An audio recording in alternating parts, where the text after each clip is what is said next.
big kitchen job. I've got 3 days to do it, maybe even 2, because I might have to hop on a solo job on Thursday and then I go away on holiday on Friday. So it's a bit of a rush to try and get it done before the plasterers come in. So this is the kitchen space. They've already had some building works done, ripping down bits and bobs. So we've got some switches here. One dimmer does that walkway, one does that switch, and then one does the lights above my head here. So basically we're going to rip everything out and just start from scratch. We're even running in new circuits from the fuse board. So the new fuse board is going to be going on the wall just there, the other side of the old one, because the old roof in the garage is actually asbestos, so we can't be drilling. We're getting new cables down to that. This is the old fuse board with no RCD protection. Obviously there's a few things wrong straight away. Get your fingers in there, say single insulation exposed, so not good. We just need a new board for all the new circuits we're putting in. We're putting in a new cooker circuit, a new hob circuit, because it's in bigger induction hob. We're pulling back that old cooker circuit and poking that through the wall into the new board. We've got all sorts going on. This is some of the kitchen plans. So this is the look we're going for. Obviously that there is there, so that's going to be blocked up, and then there's going to be double doors there. Kitchen island, roughly where we are here, so like there to there. Power in there for dishwashers, and then from the side view, no, not that one, where am I looking? Where's it gone? Yeah, this one. So this back wall is that there. The only thing that's not right on this plan is just there is there. We're going to have a double stacked oven, one with a microwave attachment. So I'm going to future-proof it. I'm going to run a new 6mm to that, pull the old 6mm back over there because it goes through the wall here. So I'm just going to pull it back and then drop it down, and then run a new 10mm for the induction hob, which is going here. So with big jobs like this, you've got to allocate at least, probably I'd say an hour, maybe even 2, when you first turn up, or unless you do it at the quoting stage, then running through exactly everything with the customer, how they want their lights working, how they want them switched, what lights, do they want smart switches, do they want a neutral at the switch. There's so many different things with kitchens you've got to plan out for and future-proof. And then also, when you spend that time on a customer, then he said about future works in the workshop, future works where you're building a home cinema.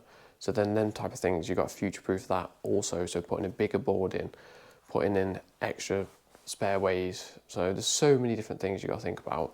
But the cooker's going there, so we're going to get a new 10mm down to that. This is a big induction hob going in.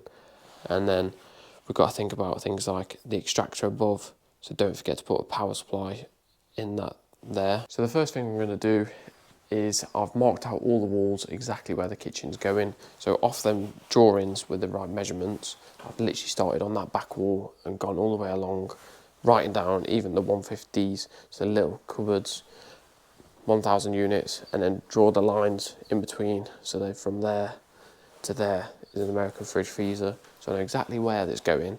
So now I can roughly see where I need to move things or get rid of electrics points. So the first thing I'm going to tackle is I've turned off the cooker on the old fuse board. I'm just going to prove that that is that circuit there, as the customer thinks there was some dodgy electrics attached to this before, as there's another one going down. So I'm just going to check all that, disconnect the load which just runs underneath to that cooker temporarily, and then obviously find that in the loft, pull it back towards that loft hatch. We've got great loft access here, and I'm going to try and pull it back above here.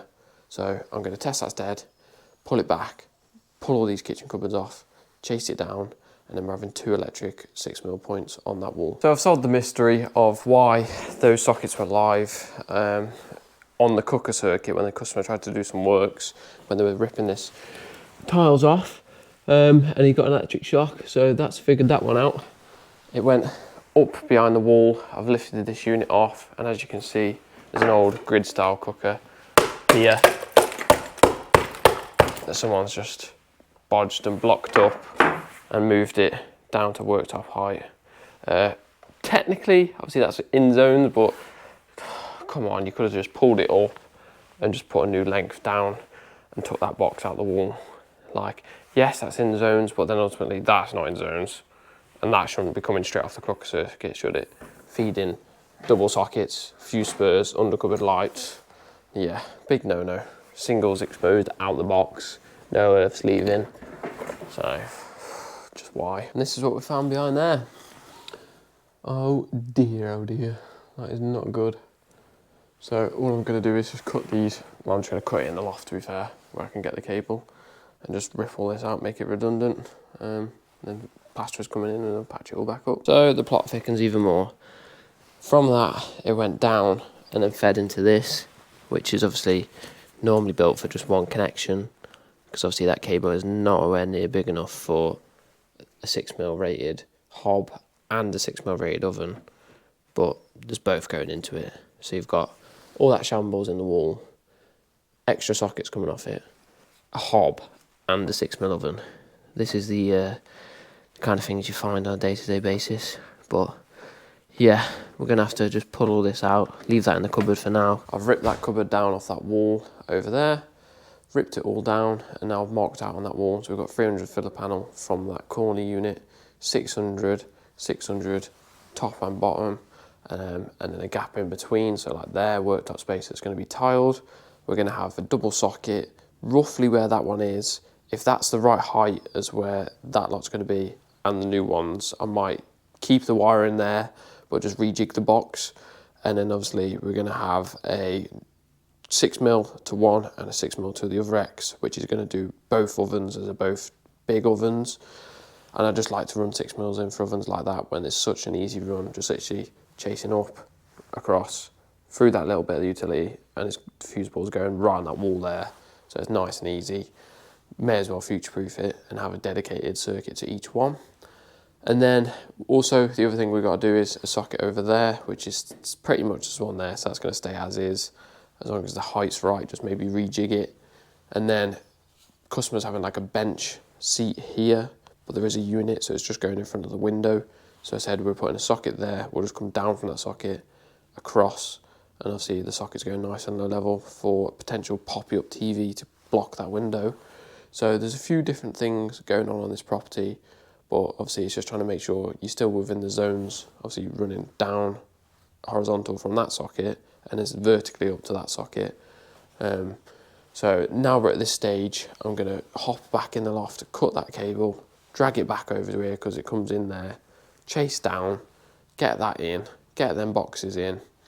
Then I've figured out all the shenanigans before what that does.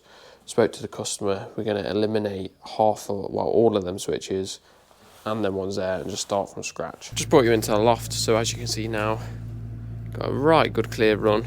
Just a bit of insulation here that's been plopped up by the plumbers, but we can move that out of the way and you can see right the way down there. In fact, I'll get up and I'll show you where that brick wall is, where you can see straight down where they've ripped all the sockets out.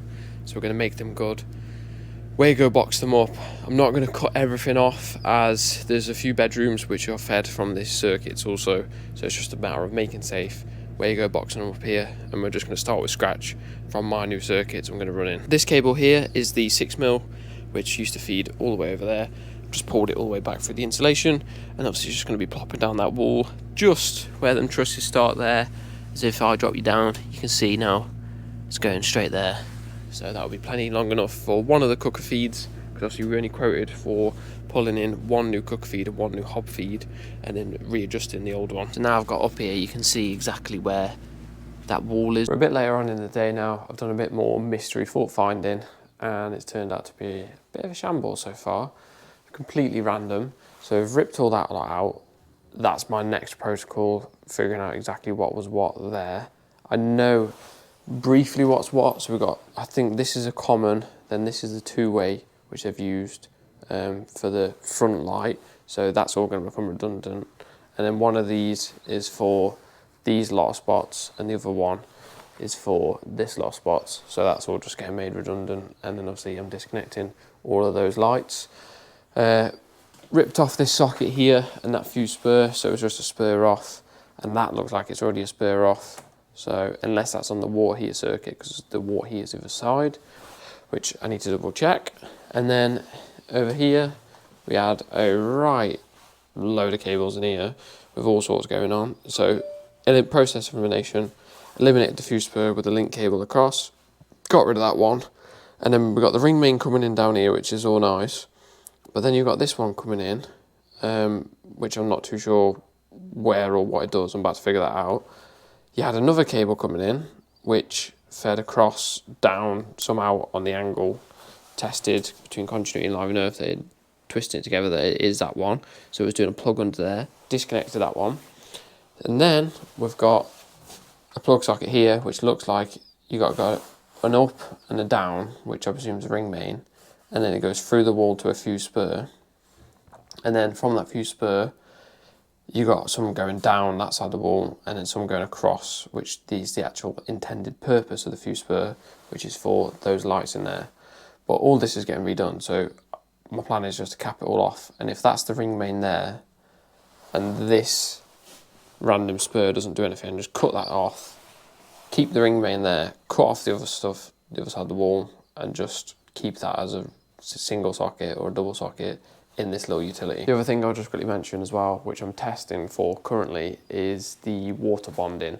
So mains incoming water, there's no gas on this property, there's oil, but I think eventually this is going to turn into a solar job. All of this down here, so I smashed the bottom of the cupboards out, obviously it's all getting ripped out, and there's your main water incomer down in that bottom corner. It's not bonded down there, it's bonded at the top. I presume just they couldn't get a cable down there when they eventually bonded it, but that's currently connected onto there. And then I've got it meandering all the way around to the garage where I've disconnected it out of the fuse board, and you'll be able to hear it start binging in a minute. So obviously it's showing it's connected, and that's given us an alright reading. So obviously I'm upgrading this fuse board here, so I can pull that back through the wall into the new fuse board. That's the end of day one. Managed to not get as much done as I thought, but I've literally been climbing around the loft, disconnecting everything, figuring out how the person before has wired this a wonderful way, but I've been making it safe, which ultimately, as being an electrician, is what we aim and strive to do. Makes it a lot safer and newer. So the other thing I've done, I've cut a little hatch there, I've cut a little hatch there, so that's ready to be pulled through the cables across. I just need to drill on an angle to get the cables across into the kitchen. Apart from that, we're pretty much ready for tomorrow. I just need to pick up some 10mm for the hob. I've got some 6mm, I've got some 2.5.